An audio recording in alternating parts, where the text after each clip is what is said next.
Hi friends, welcome back to my channel colourful life. ನನ್ನ ಹೆಸರು ಕವಿತಾ. ನಾನು ಅಬುದಾಬಿಯಿಂದ ಕನ್ನಡ ವ್ಲಾಗ್ಸ್ನ ಮಾಡ್ತಾಯಿದ್ದೀನಿ. ಈಗಾಗಲೇ ನನ್ನ ಬಯೋನಲ್ಲಿ ಸಾಕಷ್ಟು ಇನ್ಫಾರ್ಮೇಟಿವ್ ವೀಡಿಯೋ ಹಾಗೆ ಅಬುದಾಬಿ ಲೈಫ್ ಸ್ಟೈಲ್ ವೀಡಿಯೋಸು ಎಲ್ಲನೂ ಅಪ್ಲೋಡ್ ಮಾಡಿದ್ದೀನಿ. ಅದನ್ನು ಕೂಡ ಒಂದ್ಸರಿ ಚೆಕ್ ಮಾಡಿ. ಈ ವಿಡಿಯೋ ಇಷ್ಟ ಆಗಿದರೆ ಲೈಕ್ ಮಾಡಿ, ಫ್ಯಾಮಿಲಿ ಮತ್ತು ಫ್ರೆಂಡ್ಸ್ ಜೊತೆ ಶೇರ್ ಮಾಡಿ. ಹಾಗೆ ಈ ವಿಡಿಯೋ ಹೇಗೆ ಅನ್ನಿಸ್ತು ಅಂತ ಕಮೆಂಟ್ ಸೆಕ್ಷನಲ್ಲಿ ಕಮೆಂಟ್ ಮಾಡೋದನ್ನು ಮರಿಬೇಡಿ. ಇನ್ನೂ ಯಾರು ನನ್ನ ಚಾನಲ್ನ ಸಬ್ಸ್ಕ್ರೈಬ್ ಮಾಡಿಲ್ಲ, ಪ್ಲೀಸ್ ಸಬ್ಸ್ಕ್ರೈಬ್ ಮಾಡಿಕೊಂಡು ಪಕ್ಕದಲ್ಲೇ ಇರೋ ಬೆಲ್ ಐಕಾನ್ನ ಕ್ಲಿಕ್ ಮಾಡಿ ಆಲ್ ಅಂತ ಸೆಲೆಕ್ಟ್ ಮಾಡಿದರೆ ನಂದು ಯಾವುದೇ ಹೊಸ ವೀಡಿಯೋ ಹಾಕಿದ್ರೂ ನಿಮಗೆ ನೋಟಿಫಿಕೇಷನ್ ಬರುತ್ತೆ. ನೀವು ತಕ್ಷಣಕ್ಕೆ ವೀಡಿಯೋಸ್ನ ನೋಡ್ಬೋದು. ಇವತ್ತಿನ ವೀಡಿಯೋನಲ್ಲಿ ನಾನು ನಿಮಗೆ ಫ್ರಿಡ್ಜ್ ಡೀಪ್ ಕ್ಲೀನಿಂಗು ಹೇಗೆ ಮಾಡೋದು ಅಂತ ತೋರಿಸ್ತಾ ಇದ್ದೀನಿ. ಹಾಗೆಯೇ ಒಂದು DIY ಕೂಡ ತೋರಿಸ್ತಾ ಇದ್ದೀನಿ ಕ್ಲೀನಿಂಗಿಗೆ. ಮತ್ತು ಬೀಟ್ರೂಟ್ದು ಒಂದು ಹೆಲ್ದಿಯಾಗಿರೋ ಕಿಚಡಿ ಕೂಡ ಮಾಡಿ ತೋರಿಸ್ತಾ ಇದ್ದೀನಿ. ಫ್ರಿಡ್ಜ್ ಕ್ಲೀನ್ ಮಾಡ್ತಾನೆ ನಿಮ್ಮ ಹತ್ರ ಕೆಲವೊಂದು ಟಿಪ್ಸ್ನ ಶೇರ್ ಮಾಡ್ತೀನಿ, ಫ್ರಿಡ್ಜ್ ನೀಟಾಗಿ ಕ್ಲೀನಾಗಿ ಇಟ್ಕೊಳ್ಳೋದಕ್ಕಂತ. ಸೊ ಎಲ್ಲೂ ವೀಡಿಯೋನ ಸ್ಕಿಪ್ ಮಾಡಿದೆ ನೋಡಿ, ನಿಮಗೂ ಕೂಡ ಕೆಲವೊಂದು ಟಿಪ್ಸು ಯೂಸ್ ಆಗುತ್ತೆ ಅಂದ್ಕೊಳ್ತೀನಿ. ಫಸ್ಟ್ ಆದರೆ ನಾನು ಡೋರ್ ಕಡೆ ಇರುವಂಥದ್ದು ಬಾಕ್ಸಸ್ ಎಲ್ಲ ತೆಗೆದಿದ್ದೀನಿ. ಅದಕ್ಕಿಂತ ಮುಂಚೆ ನಾನು ಲೈಟು ಆಫ್ ಮಾಡ್ಕೊಂಡಿದ್ದೀನಿ ಫ್ರಿಜ್ದು. ನೀವು ಅಷ್ಟೇ ಯಾವಾಗಲೂ ಫ್ರಿಡ್ಜ್ ಕ್ಲೀನಿಂಗ್ ಮಾಡ್ತಾಯಿದ್ದೀರಾ ಅಂದರೆ ಫಸ್ಟು ಸ್ವಿಚ್ನ ಆಫ್ ಮಾಡ್ಕೋಬೇಕು.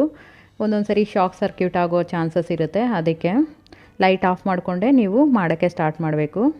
2 ದಿವಸದ ಹಿಂದೆಯೇ ನಮ್ಮ ಮನೇಲಿ ಪೆಸ್ಟ್ ಕಂಟ್ರೋಲ್ ಮಾಡಿಸಿದ್ದಕ್ಕೆ ನಾನು ಎಲ್ಲ ಐಟಮ್ಸ್ನೂ ಫ್ರಿಜ್ಜಲ್ಲೇ ಇಟ್ಟಿದ್ದೆ, ಅದನ್ನಾದರೆ ಲಾಕ್ ಮಾಡ್ಬೋದು ಅಂತ. ಅದಕ್ಕೆ ಫ್ರಿಜ್ಜು ತುಂಬ ಇದೆ ಐಟಮ್ಸು. ಇವಾಗ ಎಲ್ಲನೂ ಹೊರಗಡೆ ತೆಗೆದಿಟ್ಕೊಳ್ತಾ ಇದ್ದೀನಿ. ಇದನ್ನೆಲ್ಲ ತೆಗೆದಾದ್ಮೇಲೆ ಆ ಪ್ಲೇಟ್ಸ್ನ ಕೂಡ ತೆಗೆದು ಕೆಳಗಡೆಗೆ ಇಟ್ಕೊಳ್ತಾ ಇದ್ದೀನಿ. ಎಲ್ಲ ಫುಲ್ಲು ಒಂದೇ ಸರಿ ಖಾಲಿ ಮಾಡ್ತೀನಿ ಈಗ ಫ್ರಿಜ್ನ. ಆದರೆ ಫ್ರಿಜ್ನ ನೀವು ಕ್ಲೀನ್ ಮಾಡಬೇಕು ಅಂದ್ಕೊಂಡಾಗ ಫಸ್ಟ್ ನೀವು ಏನು ನೋಡ್ಕೋಬೇಕಂದ್ರೆ ನಿಮ್ಮ ಮನೇಲಿ ಯಾವತ್ತು ತರಕಾರಿ ಕಮ್ಮಿ ಇದೆ, ಹಣ್ಣೆಲ್ಲ ಕಮ್ಮಿ ಇದೆ, ಫ್ರಿಜ್ಜಲ್ಲಿಡೋವಂಥ ಐಟಮ್ಸ್ ಕಮ್ಮಿ ಇದೆ, ಅವತ್ತು ನೀವು ಚೂಸ್ ಮಾಡಿಕೊಂಡ್ರೆ ತುಂಬ ಒಳ್ಳೆಯದು. ನನಗಾದರೆ ನನಗೆ ಪೆಸ್ಟ್ ಕಂಟ್ರೋಲ್ ಆಗಿದೆ ಅಂತ ಇದನ್ನು ಕೂಡ ಡೀಪ್ ಕ್ಲೀನ್ ಮಾಡ್ಕೋಬೇಕಾಗಿತ್ತು, ಅದಕ್ಕೆ ಮಾಡ್ಕೊಳ್ತಾ ಇದ್ದೀನಿ. ನೀವು ಆ ಥರ ಒಂದು ಡೇನ ಚೂಸ್ ಮಾಡಿಕೊಂಡ್ರೆ ನಿಮಗೆಲ್ಲ ಐಟಮ್ಸು ತೆಗೆದು ಹೊರಗಡೆ ಇಡೋದಕ್ಕೆ ಅಷ್ಟೊಂದು ಕಷ್ಟ ಆಗೋದಿಲ್ಲ. ನಾನೆಲ್ಲ ಹೊರಗಡೆ ಇಟ್ಕೊಂಡಾದಮೇಲೆ ಮಾಮೂಲಿ ಲಿಕ್ವಿಡ್ ಐಟಮ್ ಏನು ಬರುತ್ತೋ ಅದರಲ್ಲೇ ನಾನು ತೊಳ್ಕೊಳ್ತಾ ಇದ್ದೀನಿ ನೀಟಾಗಿ. ಯಾಕಂದರೆ ಇನ್ನು ಇದಕ್ಕೆ ಸಬೀನ ಎಲ್ಲ ಹಾಕಿ ತೊಳಿಬಾರ್ದು. ನಿಮಗೆ ಬೇಕು ಅಂದರೆ ಮೈಲ್ಡಾಗಿರೋ ಒಂದು ಶಾಂಪೂನ ಹಾಕ್ಕೋಬೋದು. ಶಾಂಪೂನಲ್ಲೂ ಅಷ್ಟೇ ತುಂಬ ನೀಟಾಗಿ ಕ್ಲೀನ್ ಆಗುತ್ತೆ. ಅದು ಬಿಟ್ಟರೆ ಇನ್ನೇನೂ ಯೂಸ್ ಮಾಡೋಕ್ಕೆ ಹೋಗಬೇಡಿ. ಇದೆಲ್ಲ ಪ್ಲಾಸ್ಟಿಕಲ್ಲಿರುತ್ತೆ, ಗ್ಲಾಸಲ್ಲಿರುತ್ತೆ. ನೀವು ಬೇರೆ ಹಾರ್ಡಾಗಿರೋದೇನಾದರೂ ಯೂಸ್ ಮಾಡಿದ್ದೀರಾ ಅಂದರೆ ಎಲ್ಲ ಕ್ರ್ಯಾಚಸ್ ಬರುತ್ತೆ. ಜಸ್ಟ್ ಸ್ಪಾಂಜಲ್ಲಿ ಕ್ಲೀನ್ ಮಾಡಿಕೊಂಡ್ರೆ ಸಾಕಾಗುತ್ತೆ. ನಾನು ಲಿಕ್ವಿಡ್ ಹಾಕ್ಕೊಂಡೆ ನೀಟಾಗಿ ತೊಳೆದಿಟ್ಕೊಳ್ತಾ ಇದ್ದೀನಿ. ತಿಂಗಳಿಗೊಂದ್ಸರಿ ಇಲ್ಲಾಂದರೆ 3 ತಿಂಗಳಿಗೊಂದ್ಸರಿ ಡೀಪ್ ಕ್ಲೀನಿಂಗ್ ಮಾಡಿಕೊಂಡ್ರೆ ಸಾಕು. ಫ್ರಿಜ್ ಆದರೆ ಯಾವಾಗಲೂ ವಾರಕ್ಕೊಂದ್ಸರಿ ಆ ಥರ ಎಲ್ಲ ಕ್ಲೀನ್ ಮಾಡ್ತಾ ಇದ್ರೂ ತಿಂಗಳಿಗೆ ಇಲ್ಲ 3 ತಿಂಗಳಿಗೊಂದ್ಸರಿ ಮಾಡಿಕೊಂಡ್ರೂ ಸಾಕಾಗುತ್ತೆ. ಮತ್ತು ಇಟ್ಕೊಳ್ಳೋದು ಅಷ್ಟೇ ನೀಟಾಗಿ ಇಟ್ಕೊಂಡ್ರೆ ನೋಡೋಕ್ಕೂ ಚೆನ್ನಾಗಿರುತ್ತೆ. ಮತ್ತು ನಮ್ಮ ಹತ್ರ ಏನೇನು ಐಟಮ್ ಇದೆ ಅಂತಲೂ ಗೊತ್ತಾಗುತ್ತೆ. ಅವಾಗವಾಗ ನಾವು ನೋಡ್ತಾ ಇದ್ದರೆ ವಾರಕ್ಕೊಂದ್ಸರಿ ನಾವು ಒಂದ್ಸರಿ ಫ್ರಿಜ್ಜಲ್ಲೆಲ್ಲ ಏನು ಇಟ್ಟಿದ್ದೀವಿ ಅಂತ ಚೆಕ್ ಮಾಡ್ಕೋಬೇಕಾಗುತ್ತೆ. ಇನ್ನೊಂದು ಇಂಪಾರ್ಟೆಂಟ್ ಏನಂದರೆ ನಾವು ಜಾಮ್ ಆಗಲಿ ಇಲ್ಲಾಂದರೆ ಕೆಚಪ್ಸ್ ಆಗಲಿ ಆ ಥರದ್ದೆಲ್ಲ ತಂದು ಇಟ್ಕೊಂಡಿರ್ತೀವಿ. ಒಂದೊಂದು ಸರಿ ಯೂಸ್ ಮಾಡದೆ ಹಾಗೇ ಬಿಟ್ಬಿಟ್ಟಿರ್ತೀರಿ. ಅದನ್ನೆಲ್ಲ ಎಕ್ಸ್ಪೈರಿ ಆಗೋದಾಗ ಹೊರಗಡೆ ಹಾಕಬೇಕು. ಮಕ್ಕಳು ಗೊತ್ತಾಗದೆ ತಿಂದ್ಬಿಡ್ತಾರೆ. ಅದಕ್ಕೆ ನೀವು ಅದರ ಡೇಟ್ ಎಲ್ಲ ಬರೆದಿಟ್ಕೊಳ್ಳೋದು, ಇಲ್ಲಾಂದರೆ ಅವಾಗವಾಗ ಆ ಥರ ಐಟಮ್ಸ್ನ ನೀವು ಚೆಕ್ ಮಾಡಿ ಇಟ್ಕೋಬೇಕು. ಈಗ ಎಲ್ಲ ನೀಟಾಗಿ ತೊಳೆದು ಒಂದು ಸೈಡ್ಗೆ ಇಟ್ಕೊಳ್ತಾ ಇದ್ದೀನಿ. ನೀರೆಲ್ಲ ಒಂದು ಸ್ವಲ್ಪ ಡ್ರೈ ಆಗಲಿ ಅಂತ ನಾನು ಕೆಳಗಡೆ ಒಂದು ಬೇಷನ್ ಇಟ್ಕೊಂಡು ಅದಕ್ಕೆಲ್ಲ ನೀಟಾಗಿ ಹಾಕ್ಕೊಳ್ತಾ ಇದ್ದೀನಿ. ನಮಗಾದರೆ ಇಲ್ಲಿ ಕಿಚನಲ್ಲೇ ಎಲ್ಲ ತೊಳೆದು ಕ್ಲೀನ್ ಮಾಡ್ಕೋಬೇಕು. ವಾಶ್ರೂಮಲ್ಲೆಲ್ಲ ಆಗೋದಿಲ್ಲ ಅಂತ ನಾನು ಕಿಚನಲ್ಲೇ ಎಲ್ಲ ಕ್ಲೀನಾಗಿ ತೊಳೆದಿಟ್ಕೊಳ್ತಾ ಇದ್ದೀನಿ. ಈಗ ಹೇಗಿದ್ದರೂ ಹಬ್ಬದ ಸೀಸನ್ನು ಸ್ಟಾರ್ಟ್ ಆಗುತ್ತೆ. ದಸರಾ ಆದಮೇಲೆ ದೀಪಾವಳಿ ಎಲ್ಲ ಕಂಟಿನ್ಯೂಸಾಗಿ ಹಬ್ಬ ಬರ್ತಾ ಇರುತ್ತೆ. ದಸರಾಗೆಲ್ಲ ಅಂದರೆ ಡೀಪ್ ಕ್ಲೀನ್ ಮಾಡಲೇಬೇಕು. ಫ್ರಿಜ್ಜಿಂದ ಹಿಡಿದು ಮತ್ತು ಇನ್ನೇನು ಎಲೆಕ್ಟ್ರಾನಿಕ್ ಐಟಮ್ಸ್ ಇರುತ್ತೋ ಅದನ್ನೆಲ್ಲ ಕ್ಲೀನ್ ಮಾಡ್ಕೊಳ್ತೀವಿ. ಸೊ ಇದೊಂದು ಮೋಟಿವೇಶನ್ ವೀಡಿಯೋ ಅಂತಲೇ ಹೇಳ್ಬೋದು. ಯಾರಿಗಾದರೂ ಡೀಪ್ ಕ್ಲೀನಿಂಗ್ ಮಾಡಬೇಕು ಅಂದರೆ ಈ ಥರ ವೀಡಿಯೋಸ್ನ ನೋಡಿ ಮಾಡಿದ್ರೆ ನಮಗೂ ಕೂಡ ಮೋಟಿವೇಟ್ ಆಗುತ್ತೆ. ಕ್ಲೀನಿಂಗ್ ಮಾಡೋದಕ್ಕೆ ಇಂಟ್ರೆಸ್ಟ್ ಕೂಡ ಬರುತ್ತೆ. ಈ ಥರ ಗ್ಲಾಸ್ ಐಟಮ್ಸ್ ಎಲ್ಲ ಮಕ್ಕಳಿಗೆ ಕೈಗೆ ಕಾಲಿಗೆ ಸಿಗದೇ ಇರೋಂಗೆ ಒಂದು ಸೈಡಲ್ಲಿ ಡ್ರೈ ಆಗೋಕ್ಕೆ ಎತ್ತಿಡಿ. ಇದೆಲ್ಲ ಡ್ರೈ ಆಗೋಕ್ಕೆ ಬಿಡೋಣ. ಇವಾಗ ಈ ಡ್ರೈ ಆಗೋಷ್ಟರಲ್ಲಿ ನಾನು ನಿಮಗೆ ಒಂದು DIYನ ಮಾಡಿ ತೋರಿಸ್ತೀನಿ ಕ್ಲೀನ್ ಮಾಡ್ಕೊಳ್ಳೋದಕ್ಕೆ. ನಾನಿಲ್ಲಿ ವೈಟ್ ವಿನೆಗರ್ ತೊಗೊಳ್ತಾ ಇದ್ದೀನಿ, ಹಾಗೆಯೇ ಬೇಕಿಂಗ್ ಸೋಡಾ ತೊಗೊಳ್ತಾ ಇದ್ದೀನಿ ಮತ್ತು ನಿಂಬೆಹಣ್ಣು. ಬೇಕಿಂಗ್ ಸೋಡಾ 1 ಸ್ಪೂನ್ ಹಾಕಷ್ಟು ಹಾಕ್ಕೊಳ್ತಾ ಇದ್ದೀನಿ. ನಿಮ್ಮ ಹತ್ರ ಈ ಥರ ಸ್ಪ್ರೇ ಬಾಟ್ಲಿಲ್ಲ ಅಂದರೆ ಮಾಮೂಲಾಗಿ ಒಂದು ಬೌಲಲ್ಲಿ ಹಾಕ್ಕೋಬೋದು. ಒಂದು ನಿಂಬೆಹಣ್ಣು ಹಾಫ್ ಕಟ್ ಮಾಡಿಕೊಂಡು ಅದರ ರಸನ ಇಟ್ಕೊಳ್ತಾ ಇದ್ದೀನಿ. ವಿನಿಗರ್ ಬಂದು ಒಂದು ಅರ್ಧ ಸ್ಪೂನ್ ಆಗಷ್ಟು ಹಾಕಿದ್ರೆ ಸಾಕಾಗುತ್ತೆ. ನಾನು ಒಂದು ಅರ್ಧ ಸ್ಪೂನ್ ಆಗಷ್ಟು ವೈಟ್ ವಿನೆಗರ್ನ ಹಾಕ್ಕೊಳ್ತಾ ಇದ್ದೀನಿ. ವಿನಿಗರು, ನಿಂಬೆಹಣ್ಣು, ಬೇಕಿಂಗ್ ಸೋಡಾ, ಫ್ರಿಜ್ಜಲ್ಲಿ ಏನಾದರೂ ನಮಗೆ ಸಾಸು, ಕೆಚಪ್ಪು ಈ ಥರ ಎಲ್ಲ ಚೆಲ್ಲಿದರೆ ಅದೆಲ್ಲ ನೀಟಾಗಿ ಕ್ಲೀನ್ ಆಗುತ್ತೆ. ಇಲ್ಲಿ ಮತ್ತೆ ಅರ್ಧ ಗ್ಲಾಸ್ ಆಗಷ್ಟು ನೀರನ್ನ ಹಾಕ್ಕೊಳ್ತಾ ಇದ್ದೀನಿ. ಎಲ್ಲನೂ ಮಿಕ್ಸ್ ಮಾಡಿಕೊಂಡು ಸ್ಪ್ರೇ ಮಾಡ್ಕೊಳ್ತಾ ಇದ್ದೀನಿ. ಒಳ್ಳೆ ಸ್ಮೆಲ್ ಕೂಡ ಇರುತ್ತೆ ಇದು. ನಾನು ಇವಾಗ ಡ್ರೈ ಕ್ಲಾತ್ ತೊಗೊಂಡು ಎಲ್ಲ ನೀಟಾಗಿ ಒರೆಸ್ಕೊಳ್ತಾ ಇದ್ದೀನಿ. ನಿಮ್ಮ ಹತ್ರ ಕಲೆ ಜಾಸ್ತಿ ಇದೆ ಅಂದರೆ ಈ ಸ್ಪ್ರೇನ ಸ್ವಲ್ಪ ಹೊತ್ತು ಹಾಕಿ ಹಾಗೆ ಬಿಟ್ಬಿಡಿ. ಒಂದು 2 ರಿಂದ 3 ನಿಮಿಷ ಚೆನ್ನಾಗಿ ನೆನೆಯುತ್ತೆ. ಆಗ ನಿಮಗೆ ಈಸಿಯಾಗಿ ಕ್ಲೀನ್ ಆಗುತ್ತೆ. ನಾನಾದರೆ ಒಂದು 3 ಮಂತ್ಸ್ಗೆ 2 ಮಂತ್ಸ್ಗೆ ಕ್ಲೀನ್ ಮಾಡ್ಕೊಳ್ಳೋದಕ್ಕೆ ಸ್ವಲ್ಪ ನೀಟಾಗಿದೆ. ಅದಕ್ಕೆ ಅಷ್ಟೊಂದೇನು ಟೈಮ್ ಹಿಡಿಯಲ್ಲ, ಬೇಗನೆ ಕ್ಲೀನ್ ಆಗೋಗುತ್ತೆ. ಈ DIY ಆದರೆ ಟ್ರೈ ಮಾಡಿ ನೋಡಿ, ನಿಮಗೆ ಕೂಡ ಅಷ್ಟೇ ತುಂಬ ಹೆಲ್ಪ್ ಆಗುತ್ತೆ. ಫುಲ್ಲು ಡೋರ್ ಸೈಡ್ ಕೂಡ ಅದೇ ಥರ ಕ್ಲೀನ್ ಮಾಡಿಕೊಂಡು ಮೇಲೆ ರಬ್ಬರ್ಸಿಂದ, ಸೈಡ್ ಡೋರ್ಸಿಂದ ಎಲ್ಲನೂ ಅಷ್ಟೇ ನೀಟಾಗಿ ಕ್ಲೀನ್ ಮಾಡ್ಕೊಳ್ಳಿ. ರಬ್ಬರ್ಸ್ ಆದರೆ ನಿಮಗೆ ಏನಾದರೂ ಅಷ್ಟೊಂದು ಗಲೀಜು ಹೋಗ್ತಾ ಇಲ್ಲ ಅಂದರೆ ನೀವು ಟೂತ್ ಬ್ರಷಲ್ಲಿ ಕೂಡ ಇನ್ನೊಂದು ಸರಿ ರಬ್ ಮಾಡ್ಕೋಬೋದು.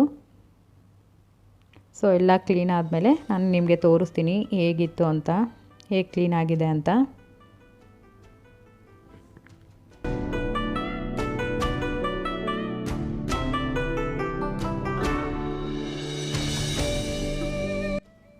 ನೋಡಿದ್ರಲ್ಲ ಎಷ್ಟು ನೀಟಾಗಿ ಕ್ಲೀನ್ ಆಗಿದೆ. ಇದೊಂದು ಸ್ವಲ್ಪ ಡ್ರೈ ಆಗಲಿ. ಅಷ್ಟೊತ್ತಿಗೆ ನಾವು ಆಲ್ರೆಡಿ ತೊಳೆದಿಟ್ಟಿರೋದನ್ನೆಲ್ಲ ನೀಟಾಗಿ ಒರೆಸಿಟ್ಕೊಳ್ಳೋಣ, ನೀರಿಲ್ಲದೆ ಇರೋ ಹಾಗೆ. ಚಿಕ್ಕ ಬಾಕ್ಸ್ ಆಗ್ಬೋದು, ಇಲ್ಲಾಂದರೆ ಈ ಗ್ಲಾಸ್ ಪ್ಲೇಟ್ಸ್ ಆಗಿರ್ಬೋದು, ಇದನ್ನೆಲ್ಲ ನೀಟಾಗಿ ಒರೆಸಿಟ್ಕೋಬೇಕು. ನಾವು ಹಾಗೆ ಇಟ್ಟರೆ ಏನಾಗುತ್ತೆ ಅಂದರೆ ಅದ್ರ ಮೇಲೆ ನೀರ್ದು ಕಲೆ ಏನಿರುತ್ತೆ ಹಾಗೇ ಉಳಿದ್ಬಿಡುತ್ತೆ. ಇದು ಬಂದು ರ್ಯಾಪಿಂಗ್ ಕವರ್ನ ಹಾಕ್ತಾಯಿದ್ದೀನಿ ನಾನು. ರ್ಯಾಪಿಂಗ್ ಕವರ್ ಹಾಕೋದ್ರಿಂದ ನಿಮಗೆ ಏನಂದರೆ ಕೆಳಗಡೆ ಏನು ಐಟಮ್ಸ್ ಇಟ್ಟಿದ್ದೀರಿ ಅಂತ ಟ್ರಾನ್ಸ್ಪರೆಂಟ್ ಆಗಿರುತ್ತೆ. ನಮಗೆ ಗೊತ್ತಾಗುತ್ತೆ ಯಾವುದೇನು ಅಂತ ನೀಟಾಗಿ ನೋಡ್ಕೋಬೋದು. ಹಾಗೆಯೇ ಇದ್ರ ಮೇಲೆ ಏನಾದರೂ ಬಿತ್ತು ಅಂದರೂ ಈ ಕವರನ್ನ ಚೇಂಜ್ ಮಾಡಿದ್ರೆ ಸಾಕಾಗುತ್ತೆ. ನಾವು ಬೇರೆದೆಲ್ಲ ಅಲ್ಯೂಮಿನಿಯಂ ಫಾಯಿಲು ಇಲ್ಲ ಅಂದರೆ ಡೈನಿಂಗ್ ಟೇಬಲ್ ಮೇಲೆ ಹಾಕೋ ಕವರ್ಸ್ ಆ ಥರದ್ದೆಲ್ಲ ಹಾಕ್ತಾರೆ. ಅದೇನಾಗುತ್ತೆ ಅಂದರೆ ಕೆಳಗಡೆ ಏನು ಐಟಮ್ಸ್ ಇಟ್ಟಿದ್ದೀರಿ ಅಂತ ಗೊತ್ತಾಗಲ್ಲ. ಈ ರ್ಯಾಪಿಂಗ್ ಕವರ್ ಆದರೆ ನೀಟಾಗಿ ಕೆಳಗಡೆ ಏನು ಐಟಮ್ ಇರುತ್ತೆ ಅಂತ ನಮಗೆ ಟ್ರಾನ್ಸ್ಪರೆಂಟ್ ಆಗಿರೋದಕ್ಕೆ ನಾವು ಈಸಿಯಾಗಿ ನೋಡ್ಕೋಬೋದು. ತುಂಬ ಯೂಸ್ಫುಲ್ ಕೂಡ ಇರುತ್ತೆ ಇದನ್ನು ಹಾಕ್ಕೊಂಡ್ರೆ.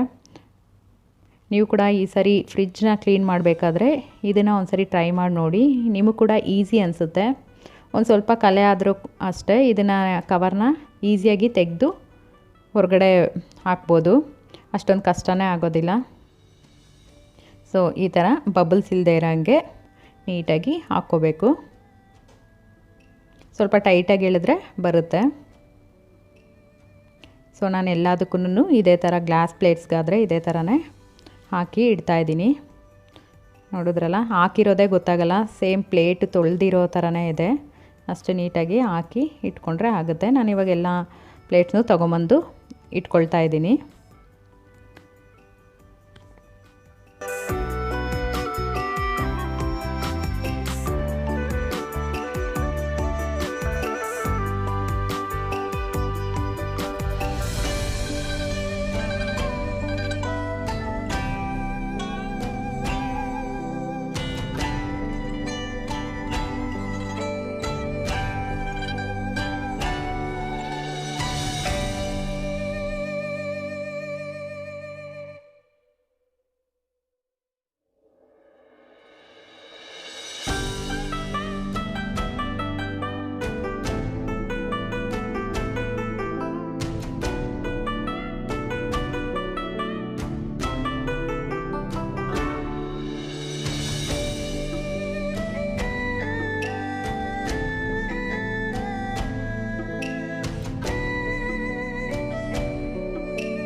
ಈ DIY ಇಂದ ಫ್ರಿಜ್ ಆದರೆ ಎಷ್ಟು ನೀಟಾಗಿ ಆಗಿದೆ ಅಂತ ನೋಡಿ.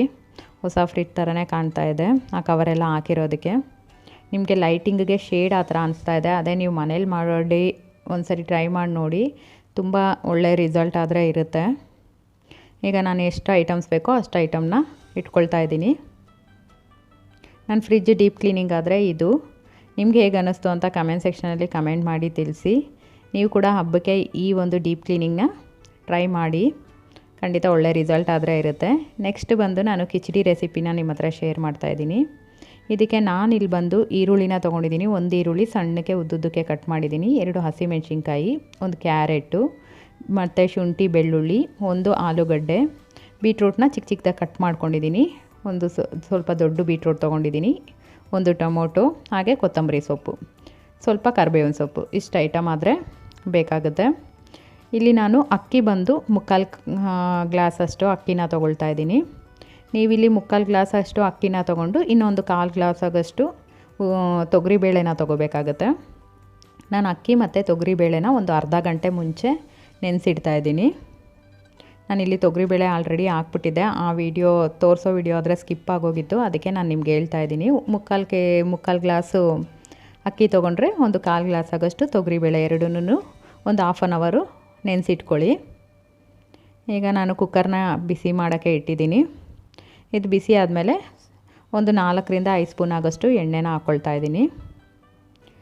ಮತ್ತು ತುಪ್ಪ ಬಂದು ಒಂದು 2 ಸ್ಪೂನು ತುಪ್ಪನ ಹಾಕ್ಕೋಬೇಕು. ಈ ಕಿಚಡಿಗಾದರೆ ತುಪ್ಪ ಹಾಕಿದ್ರೇ ಟೇಸ್ಟು. ತುಪ್ಪ ಮಾತ್ರ ಸ್ಕಿಪ್ ಮಾಡಬೇಡಿ, ತುಂಬ ಚೆನ್ನಾಗಿರುತ್ತೆ. ಫುಲ್ಲು ತುಪ್ಪನಲ್ಲಿ ಮಾಡಿದ್ರೂ ಚೆನ್ನಾಗಿರುತ್ತೆ. ನಾನಿಲ್ಲಿ 2 ಸ್ಪೂನ್ ಆಗೋಷ್ಟು ತುಪ್ಪನ ಹಾಕ್ಕೊಳ್ತಾ ಇದ್ದೀನಿ. ಅದಾದಮೇಲೆ ಜೀರಿಗೆ, ಚಕ್ಕೆ, ಲವಂಗ ಇದನ್ನು ಒಗ್ಗರಣೆಗೆ ಹಾಕ್ಕೊಳ್ತಾ ಇದ್ದೀನಿ. ಜೀರಿಗೆನೂ ಅಷ್ಟೇ, ಕಿಚಡಿಗೆ ಜೀರಿಗೆ ಆದರೆ ಕಂಪಲ್ಸರಿ ಹಾಕಲೇಬೇಕು. ಸ್ವಲ್ಪ ಸಾಸಿವೆನ ಹಾಕ್ಕೊಳ್ತಾ ಇದ್ದೀನಿ ಒಗ್ಗರಣೆಗೆ. ಸಾಸಿವೆ ಸಿಡ್ದಾದ್ಮೇಲೆ ಈಗ ನಾನು ಕರಿಬೇವಿನ ಸೊಪ್ಪನ್ನ ಹಾಕ್ಕೊಳ್ತೀನಿ. ಇದು ತುಂಬ ಹೆಲ್ದಿ ಕಿಚಡಿ. ಯಾವಾಗಲಾದರೂ ನಮಗೆ ಹುಷಾರಿಲ್ಲ ಅಂದಾಗ, ಬಾಯೆಲ್ಲ ಒಂದು ಸ್ವಲ್ಪ ಕಸರೆ ಅನಿಸ್ತಾ ಇದೆ ಅಂದವಾಗೆಲ್ಲ ಈ ಕಿಚಡಿ ಮಾಡ್ಕೊತೀನಿ, ತುಂಬ ಚೆನ್ನಾಗಿರುತ್ತೆ. ಕೆಲವೊಂದು ಮಕ್ಕಳು ಬೀಟ್ರೂಟ್ನ ತಿನ್ನಲ್ಲ, ಅಂಥ ಮಕ್ಳಿಗೂ ಅಷ್ಟೇ ಈ ಥರ ಕಿಚಡಿ ಮಾಡಿಕೊಡಿ, ಖಂಡಿತ ಬೀಟ್ರೂಟ್ನ ಕೂಡ ಚೆನ್ನಾಗಿ ಇಷ್ಟಪಟ್ಟು ತಿಂತಾರೆ. 2 ಹಸಿಮೆಣ್ಸಿನ್ಕಾಯಿ ಏನು ತೊಗೊಂಡಿದ್ದೆ ಅದನ್ನು ಕಟ್ ಮಾಡಿ ಹಾಕ್ಕೊಂಡಿದ್ದೀನಿ. ಈರುಳ್ಳಿ ಕೂಡ ಉದ್ದುದಕ್ಕೆ ಕಟ್ ಮಾಡಿರೋವಂಥ ಈರುಳ್ಳಿನ ಹಾಕ್ಕೊಂಡಿದ್ದೀನಿ. ಇಲ್ಲಿ ಶುಂಠಿ ಬೆಳ್ಳುಳ್ಳಿ ಬಂದು ನಾನು ಪೇಸ್ಟ್ನ ಹಾಕ್ತಾಯಿಲ್ಲ, ಸ್ವಲ್ಪ ಕ್ರಷ್ ಮಾಡಿ ಹಾಕ್ತಾಯಿದ್ದೀನಿ. ಈ ಥರ ಹಾಕೋದ್ರಿಂದ ಏನಾಗುತ್ತೆ ಅಂದರೆ ಒಳ್ಳೆ ಘಮ ಬರುತ್ತೆ, ತಿನ್ನೋದಕ್ಕೂ ಅಷ್ಟೇ ಕಿಚಡಿ ತುಂಬ ಟೇಸ್ಟಾಗಿರುತ್ತೆ. ಈರುಳ್ಳಿ ಸ್ವಲ್ಪ ಕಲರ್ ಚೇಂಜ್ ಆಗೋದಕ್ಕೆ ಬಿಡೋಣ. ಇದು ಈಗ ಕಲರ್ ಚೇಂಜ್ ಆದಮೇಲೆ ನಾನು ಇದಕ್ಕೆ ಏನು ಕಟ್ ಮಾಡ್ಕೊಂಡಿದ್ನಲ್ಲ ಆ ವೆಜಿಟೇಬಲ್ಸ್ನೆಲ್ಲ ಹಾಕ್ಕೊಳ್ತಾ ಇದ್ದೀನಿ. ನಾನಿಲ್ಲಿ ನೀರಿರೋಂಥ ತರಕಾರಿ ಏನಿದೆ ಅದನ್ನು ತೊಗೊಂಡಿಲ್ಲ. ಬೀನ್ಸ್ ಆಗಿರ್ಬೋದು, ಪಡಲಕಾಯಿ, ಹೀರೆಕಾಯಿ ಆ ಥರದ್ದೇನೂ ತೊಗೊಳ್ಳಿಲ್ಲ. ಸ್ವಲ್ಪ ಗಟ್ಟಿಯಾಗಿರೋವಂಥದ್ದು ತರಕಾರಿನ ತೊಗೊಂಡಿದ್ದೀನಿ. ಮತ್ತು ಕಟ್ ಮಾಡೋವಾಗ ಆಲೂಗಡ್ಡೆ, ಕ್ಯಾರೆಟು ಎಲ್ಲ ಸ್ವಲ್ಪ ದೊಡ್ಡದಾಗಿ ಮಾಡಿದ್ದೀನಿ. ಬೀಟ್ರೂಟ್ ಆದರೆ ತುಂಬ ಚಿಕ್ಕದಾಗಿ ಮಾಡಿದ್ದೀನಿ. ಏನಾಗುತ್ತೆ ಅಂದರೆ ನೀವು ಬೀಟ್ರೂಟ್ನು ಇಷ್ಟೇ ದೊಡ್ಡದಾಗಿ ಮಾಡಿದ್ರೆ ಅದ್ರ ಟೇಸ್ಟೇ ಜಾಸ್ತಿ ಅನಿಸುತ್ತೆ. ನೀವು ಸ್ವಲ್ಪ ಚಿಕ್ಕದಾಗಿ ಮಾಡಿದ್ರೆ ಚೆನ್ನಾಗಿರುತ್ತೆ, ಬೇಗನೂ ಬೇಯುತ್ತೆ. ಈಗ ಸ್ವಲ್ಪ ಉಪ್ಪನ್ನ ಸೇರಿಸ್ಕೊಳ್ತಾ ಇದ್ದೀನಿ. ತರಕಾರಿ ಬೇಯುವಾಗಲೇ ಸ್ವಲ್ಪ ಉಪ್ಪನ್ನ ಹಾಕಿದ್ರೆ ತರಕಾರಿಗೂ ಉಪ್ಪು ಚೆನ್ನಾಗಿ ಹಿಡಿಯುತ್ತೆ. ಆಮೇಲೆ ಸ್ವಲ್ಪ ಅರಿಶಿನ ಹಾಕ್ತಾಯಿದ್ದೀನಿ. ಈ ಕಿಚಡಿ ಆದರೆ ಮಹಾರಾಷ್ಟ್ರ ಕಡೆ ಎಲ್ಲ ತುಂಬ ಫೇಮಸ್ಸು. ಆದರೆ ನಾನು ಒಂದು ಸರಿ ಬೀಟ್ರೂಟಲ್ಲಿ ಟ್ರೈ ಮಾಡಿದ್ದೆ. ಅವರು ಬೀಟ್ರೂಟ್ ಹಾಕಲ್ಲ, ಮಾಮೂಲಾಗಿ ಆಲೂಗಡ್ಡೆ, ಕ್ಯಾರೆಟು ಹಾಕಿ ಟ್ರೈ ಮಾಡ್ತಾರೆ. ಬಟ್ ನಾನು ಒಂದು ಸರಿ ಬೀಟ್ರೂಟ್ ಹಾಕಿ ಟ್ರೈ ಮಾಡಿದೆ, ತುಂಬ ಚೆನ್ನಾಗಿ ಅನಿಸ್ತು. ಅದಾದಾಗಿಂದ ಈಗ ಬೀಟ್ರೂಟ್ ಮನೇಲಿ ಇಲ್ಲ ಅಂದರೂ ತೊಗೊಂಡು ಬಂದು ಈ ಕಿಚಡಿ ಮಾಡುವಾಗ ಬೀಟ್ರೂಟ್ ಹಾಕಿನೇ ಮಾಡ್ತಾಯಿಡೋದು, ತುಂಬ ಚೆನ್ನಾಗಿರುತ್ತೆ. ಈಗ 1 ಟೊಮೊಟೊನ ಚಿಕ್ಕದಾಗಿ ಕಟ್ ಮಾಡಿದ್ದೀನಿ, ಅದನ್ನು ಕೂಡ ಸೇರಿಸ್ಕೊಂಡಿದ್ದೀನಿ. 1 ಸ್ಪೂನ್ ಆಗೋಷ್ಟು ಖಾರದ ಪುಡಿ ಹಾಕಿದ್ದೀನಿ, 1 ಸ್ಪೂನ್ ಆಗೋಷ್ಟು ಧನಿಯಾ ಪೌಡರು ಮತ್ತು ಗರಂ ಮಸಾಲ ಒಂದು ಅರ್ಧ ಸ್ಪೂನು. ನೀವು ಖಾರನ ನೋಡಿ ಹಾಕ್ಕೊಳ್ಳಿ, ಒಂದೊಂದು ಸರಿ ಹಸಿಮೆಣ್ಸಿನ್ಕಾಯಿ ಕೂಡ ಖಾರ ಇರುತ್ತೆ. ಎಲ್ಲನೂ ಹಾಕಿ ಚೆನ್ನಾಗಿ ಮಿಕ್ಸ್ ಮಾಡಬೇಕು. 1-2 ನಿಮಿಷ ಚೆನ್ನಾಗಿ ಆ ಎಣ್ಣೆಯಲ್ಲಿ ಬಾಡಿಸ್ಕೋಬೇಕು. ಇದೆಲ್ಲ ಸ್ವಲ್ಪ ಸಾಫ್ಟ್ ಆದಮೇಲೆ ಈಗ ನಾವು ಅಕ್ಕಿ ಮತ್ತು ತೊಗರಿಬೇಳೆನ ಹಾಕ್ಕೊಳ್ತಾ ಇದ್ದೀನಿ. ಇದೆರಡು ಸೇರಿ 1 ಗ್ಲಾಸ್ ತೊಗೊಂಡಿದ್ದೀನಿ, ಅದಕ್ಕೆ ನಾನು 2 ಗ್ಲಾಸ್ ನೀರನ್ನ ತೊಗೊಳ್ತಾ ಇದ್ದೀನಿ. ಇದನ್ನೆಲ್ಲ ಚೆನ್ನಾಗಿ ಮಿಕ್ಸ್ ಮಾಡ್ಕೊಳ್ಳೋಣ. ಈ ಕಿಚಡಿ ಆದರೆ ತುಂಬ ಹೆಲ್ದಿ, ಮತ್ತು ಅನ್ನ ಸಾಂಬಾರು ಎಲ್ಲನೂ ಸಪ್ರೇಟಾಗಿ ಮಾಡಬೇಕು, ಟೈಮ್ ಇರಲ್ಲ ಅನ್ನೋವಾಗ ಇದೊಂದು ಕಿಚಡಿ ಮಾಡಿದ್ರೆ ಸಾಕು. ನಾವು ಇದರಲ್ಲೇ ಬೇಳೆ, ಅಕ್ಕಿ, ಎಲ್ಲ ಥರದ ತರಕಾರಿನೂ ಹಾಕಿರ್ತೀವಿ, ಅದಕ್ಕೆ ತುಂಬ ಹೆಲ್ದಿಯಾಗೂ ಇರುತ್ತೆ. ಮಕ್ಳಿಗೂ ಅಷ್ಟೇ ತುಂಬ ಇಷ್ಟ ಆಗುತ್ತೆ ಇದು. ನಾನೀಗ 2 ಗ್ಲಾಸ್ ಆಗೋಷ್ಟು ನೀರನ್ನ ಹಾಕ್ಕೊಳ್ತಾ ಇದ್ದೀನಿ. ನೀರನ್ನ ಹಾಕಾದ್ಮೇಲೆ ಒಂದು ಸರಿ ಚೆನ್ನಾಗಿ ಕಲಸಿ. ಈಗ ಕೂಡ ನೀವು ಟೇಸ್ಟ್ನ ನೋಡ್ಬೋದು. ಉಪ್ಪು ಖಾರ ಏನಾದರೂ ಕಮ್ಮಿ ಇದೆ ಅಂದರೆ ಈಗ ಕೂಡ ಉಪ್ಪು ಖಾರನ ಹಾಕ್ಕೋಬೋದು. ಹಾಕಾದ್ಮೇಲೆ ಒಂದು 3 ವಿಷಿಲ್ ಬರ್ಸಿದ್ರೆ ಸಾಕಾಗುತ್ತೆ ಹೈ ಫ್ಲೇಮಲ್ಲಿ. ಲಾಸ್ಟಲ್ಲಿ ಸ್ವಲ್ಪ ಕೊತ್ತಂಬರಿ ಸೊಪ್ಪನ್ನ ಹಾಕ್ಕೊಂಡು ಲಿಡ್ನ ಕ್ಲೋಸ್ ಮಾಡಿ 3 ವಿಷಿಲ್ ಆದರೆ ಕೂಗಿಸಿಟ್ಕೊಳ್ಳೋಣ.